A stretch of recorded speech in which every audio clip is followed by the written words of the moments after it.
katika dimba la KMC. Leo wako nyumbani Namungo katika dimba la Majaliwa. Itakuwaje? Ni jambo la kusubiri na kuona, wakizisaka pointi 3 muhimu katika mchezo wa hii leo.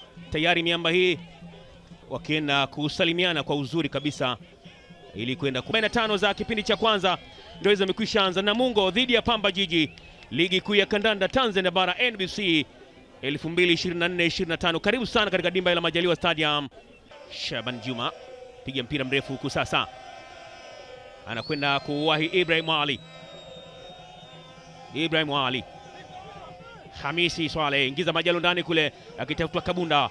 Hassan Kabunda akapewa tena mali ile, nyota zamani KMC. Kabunda, Hassan Kabunda anatafuta pa kupiga. Kabunda eka ndani kule, lakini mpira unakatika ule, inakuwa ni goal kick.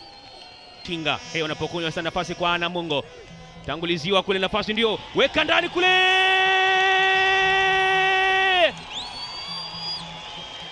mapema tu wanajimegea minyama,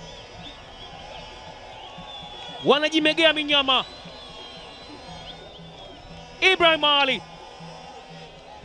anawanyanyua mashabiki wa Namungo kwenda kuwekewa nzuri ile. Ibrahim Ali haya, inaingizwa ndani kule, kwenda kunyaka kule. Jonathan Naimana, Juma Fabrice. Dakika 90 zimekamilika katika dimba la Majaliwa Ruangwa Lindi. Namungo hii leo wakibahatika kuondoka na pointi 3 muhimu mara baada ya kupoteza michezo 3 mfululizo. Leo kwao ni neema kubwa sana, ushindi wa bao 1-0 dhidi ya Pamba Jiji. Pamba Jiji